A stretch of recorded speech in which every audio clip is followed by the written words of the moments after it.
Hello, hello, hello. Welcome to the third show of the Premier Wellness Travel Sips and Spotlights. We do not have a guest again this week, but don't worry, I have plenty to share with you to update you on all things travel. But also, this is your time. So if you're watching live and you have any questions about travel, as we reemerge from the pandemic, I encourage you to ask questions on Facebook in the comments there below. Just trying to see where I can see the comments. I'm broadcasting using a slightly different tool, so let me just take a second to see if I can. Yes. Okay, I now have the right window open so I can answer any questions. So we're going to go over a couple of things today.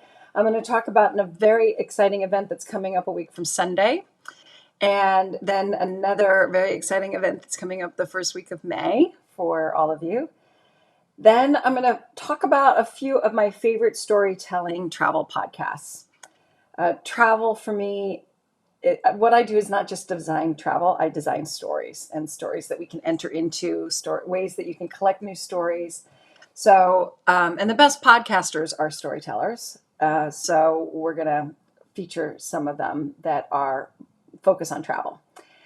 Then I'm going to talk about a special way that I love to prepare for trips and for travel, and a particular trip that I'm planning to go to Italy over the holidays, maybe sooner, kind of depends on the fluid situation in Europe. And there's an article in the New York Times this week about how travel advisors are back. They actually said agents. We're not agents, we're advisors, like financial advisors or legal advisors. We're not just booking agents. So they had the wrong noun in there. The article is called Make Way for the Travel Agents Again. It should be travel advisors. And then finally, just like last week, I'm going to feature a international poet for National Poetry Month. So let's go ahead and get started. The first thing I want to share with you is that we're going to be doing a event on April 25th. Actually, let me first talk about my drink. It's Sips and Spotlights. So this is what I'm sipping today, a cocktail that is a non-alcoholic cocktail because I got my second vaccine last Saturday and I'm still recovering. But just because it's not alcoholic doesn't mean it can't be special. This is one of my new favorite. It's not new, actually. I've known about this for about 3 or 4 years. I found it on the Food 52 website. So this is an herbal distillation. It's called a distilled non-alcoholic spirit. And this one is called Garden 108, and it tastes fantastic. And it's a way of staying festive, while not necessarily poisoning your body with alcohol while you're recovering from the COVID vaccine. So that's what I'm doing today. And in fact, the reason I thought of it was because the Flavors and Fun was originally supposed to be last Sunday. And out of an abundance of caution, we postponed it 2 weeks until a week from Sunday. So you still have time to sign up. We have a great, great, great partner. Like, I'm so excited about this partner. They are Context Learning, is not a travel resort. It's not a tour operator on the ground. All they do is educate and offer great tours. They're my go-to for when I have people in country and I need a great guide to talk through like the history or the art or the culture. And obviously nobody was traveling this last year, so they moved a lot of their stuff online. And they have really great offerings. I've talked about them, I think, the last 2 weeks. Well, I was able to arrange their guide for Ireland. I attended her introduction to Dublin, and it was freaking fantastic. And her name is Jennifer Carberry. And we're going to go on an enchanted journey across the Irish countryside, and we're going to learn about fairy forts and witch hunts and warrior battles while we actually visit and see pictures of the places where they existed. We're going to wander haunted castles and the tombs of Irish tribes and saints and spirits. And specifically, I think we're going to go to the village of Kells, where the Book of Kells was written. We're going to go to an interesting, famous tomb that like lives between the land of the living and the land of the dead in Newgrange. The Hill of Tara, which is the home to the High Kings. You might recognize Tara. That's Scarlett O'Hara and Gone with the Wind. Their home was called Tara because of this Tara. And then visit a place called Crew, which where witches once created challenges for the rulers of Ireland. So it's going to be fantastic. We're going to, again, start with a cooking lesson to learn how to make a beautiful green spring soup with Chef Monica, hands-on cooking lesson for the first 45 minutes. And with a recipe inspired by the Ballymaloe Cookery School in Ireland. And I was working on the wine recommendations that we're doing. You're going to learn some stuff about the wine industry in Ireland. If you don't know about that, it has something to do with wild geese. You're just going to have to sign up to find out what that means. And I hope you join us. We still have room. You just go to the homepage, premierwellnesstravel.com. There's a banner at the top. You can just click on the banner or click on the link within the banner for an irresistible Irish experience. And you can join us. It's at 4:00 in the afternoon on Sunday, April 25th. Okay, the next thing I want to talk to you about is a event that I'm doing the week of May 3rd. We're going to celebrate all things travel. That Tuesday, the American Society of Travel Advisors is actually going to be doing a travel advisor day. And I've decided to turn it into a whole week to celebrate travel. And I'm going to talk about the advantages of working with a travel advisor, how to not leave money on the table when you travel, how travel is coming back, but it's complicated. Experience, how you can get access to experiences that you can't plan even if you want to. And also a little bit of my own personal story and how 10 days of travel completely changed my life. And not just in terms of getting me into the travel industry. So I hope you'll tune in for that. It's going to be one little short talk every day that week. So start to get excited about it. I'll be having more information about that in the next 2 weeks before everything starts on May 3rd. So just mark your calendars. Next, let's get into the storytelling podcast. I love listening to podcasts because I love to multitask. I like to, clean up my apartment on Saturday mornings listening to podcasts, or cook my meals while I'm listening to a podcast, so I can get engaged and feel like I'm learning something while I'm doing something else, like even driving. Sometimes people listen to podcasts when they drive. So as I said, I believe that there's a good synergy between podcasts and travel, because the best podcasters are good storytellers. The best travel designers create good stories, craft stories for people to enter into and to create memories. Because stories are what connect us all. And so that's what I hope to do, is to, help design experiences that will enable you to regale your friends with stories for the years to come at dinner parties or wherever. So I have a blog post on them, and there's, I think, 6 or 7 in the blog post, but I'm just going to focus on 3 today to highlight. Peter Greenberg, of course, and Rick Steves each have a podcast on travel. Not surprising. They're both pretty good.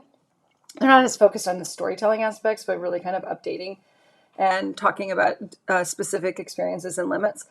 The first one I want to talk about is a podcast from And Beyond. They're one of my favorite tour operators because they're very good with conservation and sustainable travel.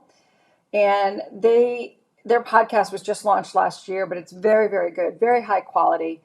A recent episode featured Tess Hempson from Ocean Without Borders, and how we can all make a difference to save our oceans. They've had Toby Sinclair about filming tigers in India. That was quite a crazy one, and how he got thrilling footage for Animal Planet. They also featured National Geographic and the BBC.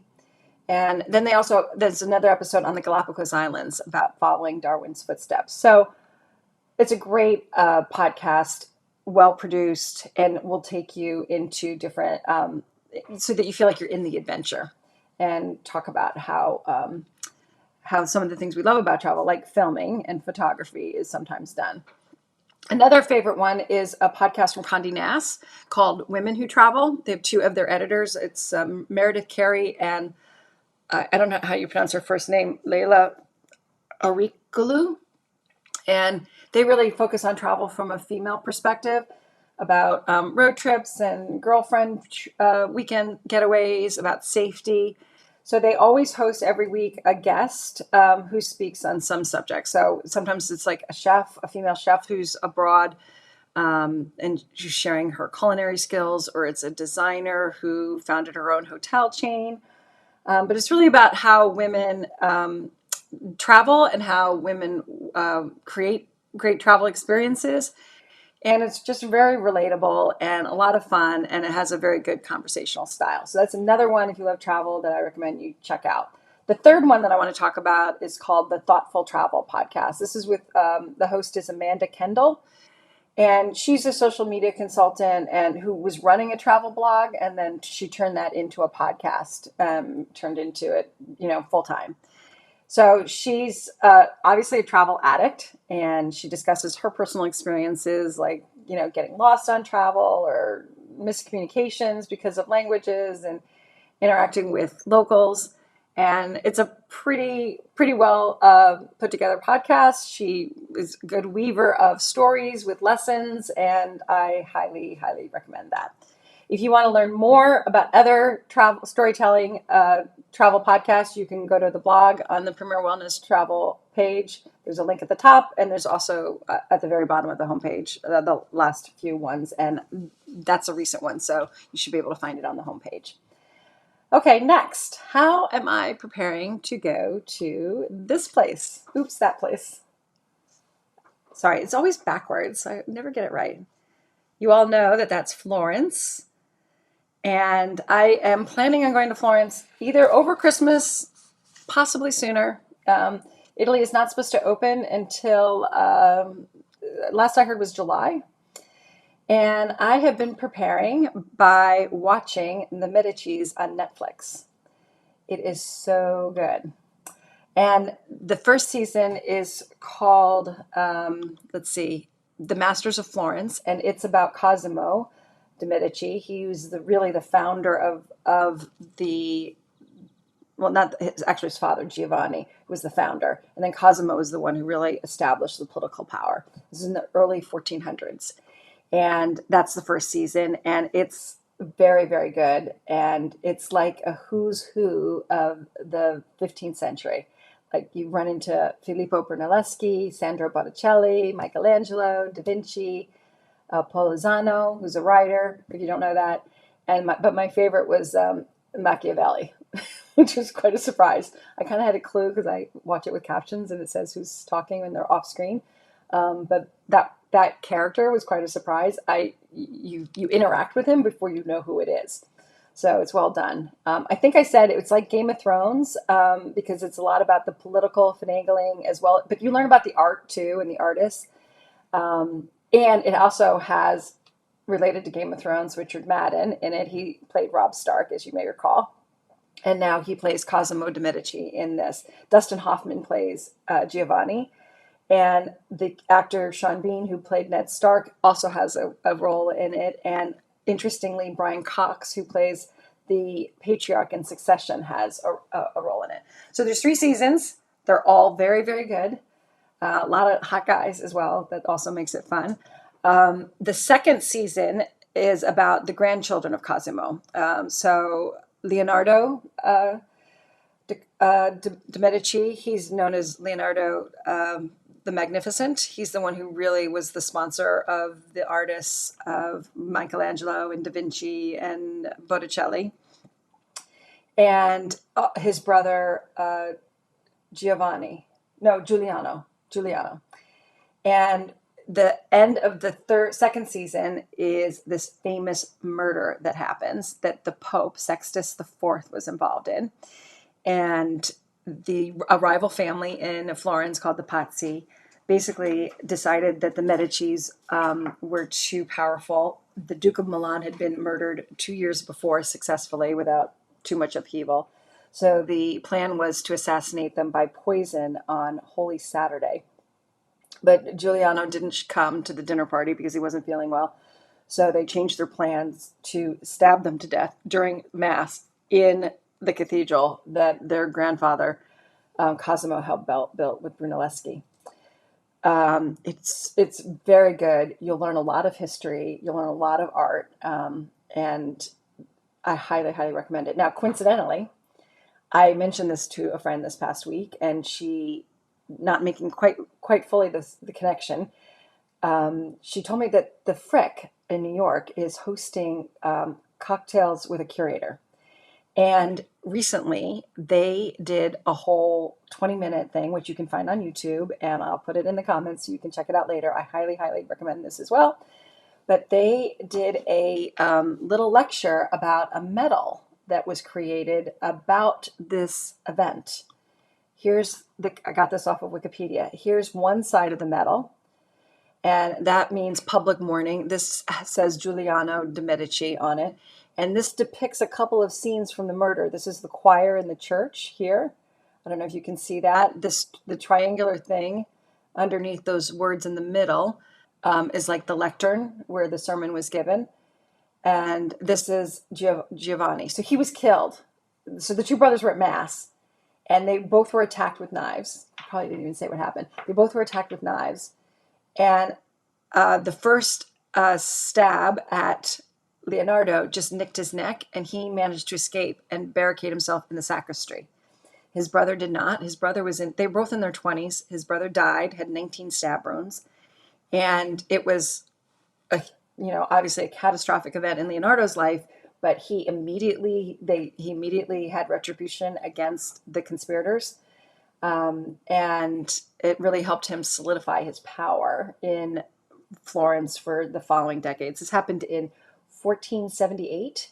So around the time, just 1485 was the Battle of Bosworth Field in England. So it's just at the end of the Plantagenet era in England. So it's contemporaneous with that. So this is one side of the medal here.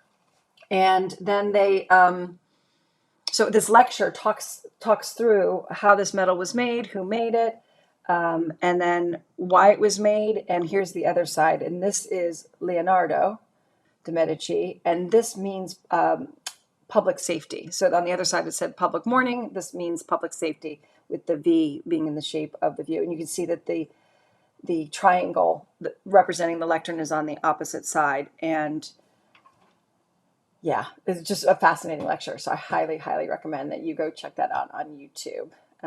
I will link that again, as I said below. And I recommend the television series as well. It's very, very good. All right, let me talk about a little bit more, some highlights from this New York Times article. This came out on the 14th, so 2 days ago. Let me take down the medal here. Yeah, so I changed the word because I didn't like the word agent. I'm just going to read you a couple lines. The travel industry is hoping for a roaring 20s level rager of a rebirth this summer. I'm actually not hoping for that. I think the summer is still a little too soon. I'm hoping for it in the fall. Flight bookings are up. Hotels are filling fast. Rental cottages have no availability, and traveler advisors are desperate to go pretty much anywhere. Then it tells this funny story about a travel advisor who was getting calls from people who were getting their second shot, and while they were waiting the 15 minutes in order to make sure that they were safe from the vaccine, they were already calling their travel advisor, which I thought was hilarious. Nobody's doing that with me, but if you want to call me after you get your second shot, I'd be happy to chat about where you would like to go first once your immunity kicks in. So I thought that was funny. They also noted that one of the reasons why travel advisors are so popular is because a lot of people got burned last spring. Even before the pandemic happened, I was at the New York Times travel show in January, and I remember someone noting that we travel advisors are more human and more humane than our computer counterparts. And when you go and book on the internet, you go with God. I thought that was very funny. So you go, but go with God. Having a travel advisor on your side is obviously a great help, especially when things go wrong.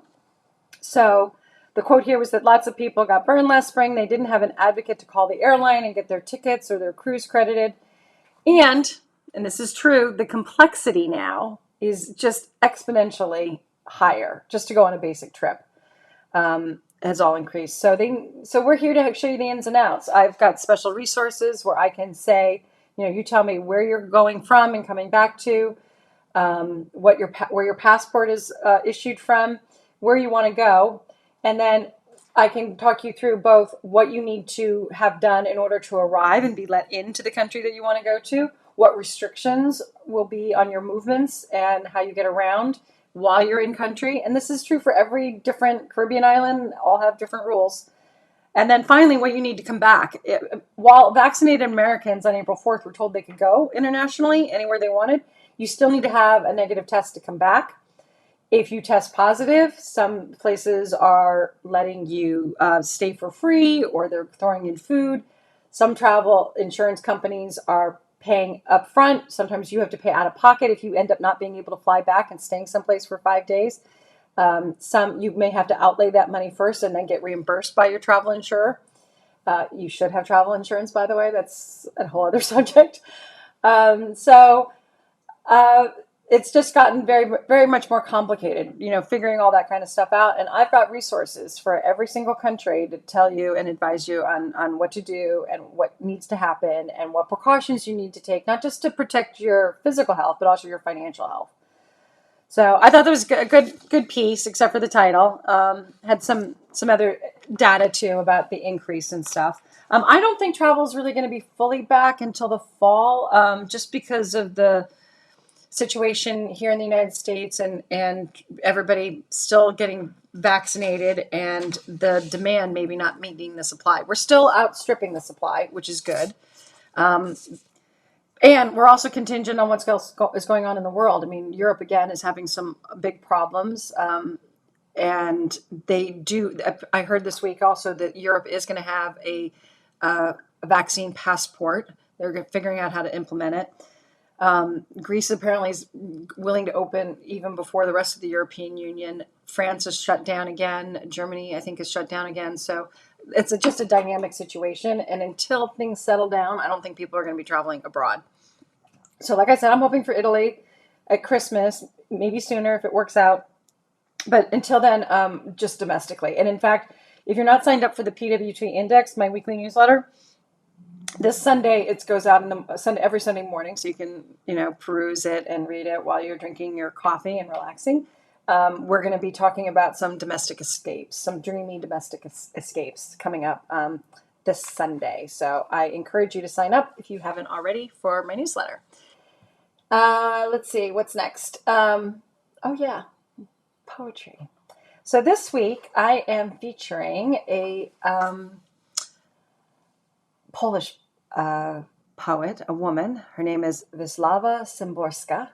She was born in 1923 and died at age 88 in 2012. She won the Nobel Prize for Literature as well in 1996. And her poetry is known for its irony and wit and simplicity. And I love her poems. I'm going to share just one with you today, like I did last time. You can actually, again, I want to recommend the Poetry Foundation website. They've got a lot of great information there for free. It's my go-to when I'm just looking for poems. And they also have a beautiful periodical, too, that I subscribe to.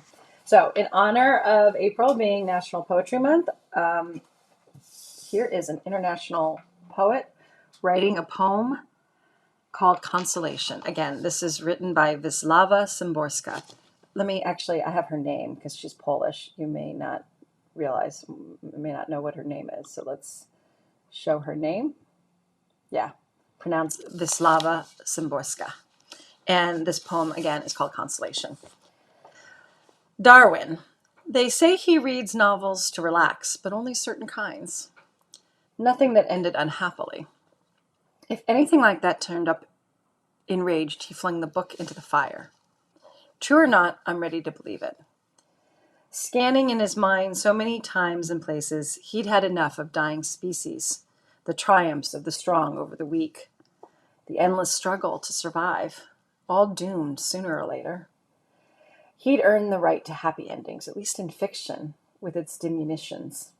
Hence the indispensable silver lining, the lovers reunited, families reconciled, doubts dispelled, fidelity rewarded, fortunes regained, treasures uncovered, stiff-necked neighbors mending their ways, good names restored, greed daunted, old maids marrying off to worthy parsons, troublemakers banished to other hemispheres, forgers of documents tossed down the stairs, seducers scurrying to the altar, orphans sheltered, widows comforted, pride humbled, wounds healed over, prodigal sons summoned home, cups of sorrow thrown into the oceans, hankies drenched with the tears of reconciliation, general merriment and celebration, and the dog Fido, gone astray in the first chapter, turns up barking gladly in the last.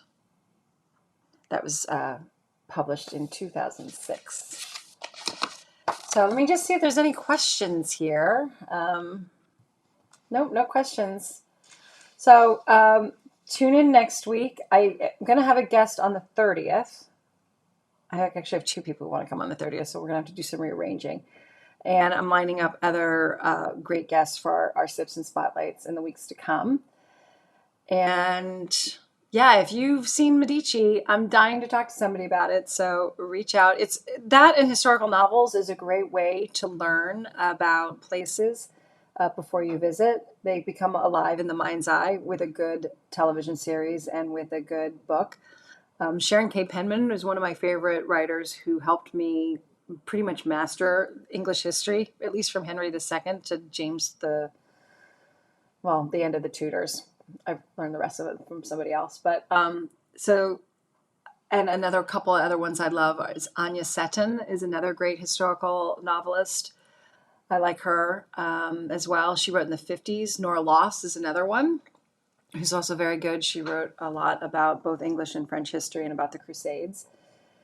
And I just finished a book on Sicily called The Florios. I think it's called The Florios of Sicily, and learned a lot about the island of Sicily off the coast of Italy. It's part of Italy.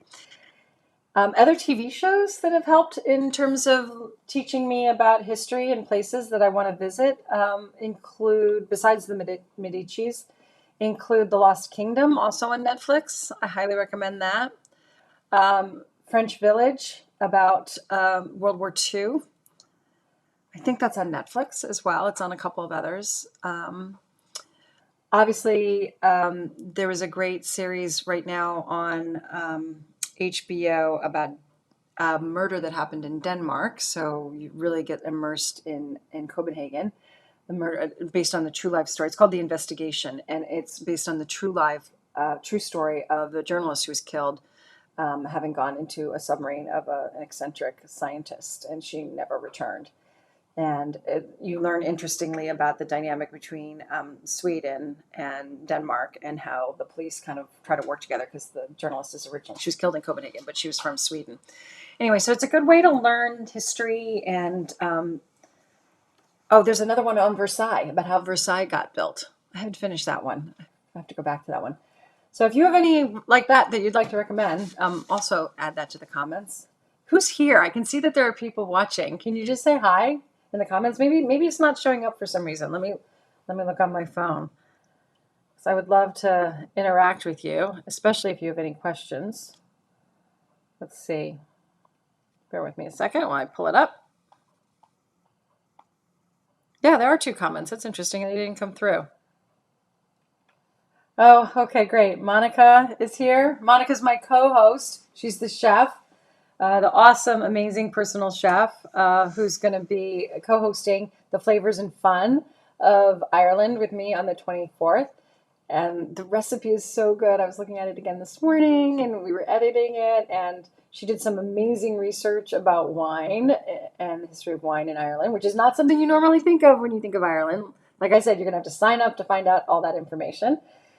And hello to Nikki as well. All right, well, it's just about 5:30, so I'm going to sign off. I will see you next week. Come follow me on Instagram. I do things in the stories during the week, and yeah, things are getting better. We're going to get there soon. We're going to get to travel. I actually had a good booking, my first booking for 2021 this past week. Somebody going to Florida, so excited about that. Let me say one more thing. Speaking of which, I don't just plan like big trips. If you want to go book yourself into a hotel down the street, I almost did that this weekend. If you just want to book yourself someplace that's within a driving distance of home, I can help. I can get you upgrades for nothing. That's what I mean by leaving money on the table. I can get you early check-in, late checkout, sometimes spa credit or something. So if you know you want where you want to go, and it's just a question of setting it up, I can do that. I can do that for free, and I can VIP you. So basically, you book and I VIP you, and you'll have a better time than if you don't call me. So that's what I did for one friend who's going to Florida for a little bit of an escape with another girlfriend, and they're going to have a great time. They're going to have a great time because I was able to get some extras. And who doesn't love extras? All right, see you next week. Ciao.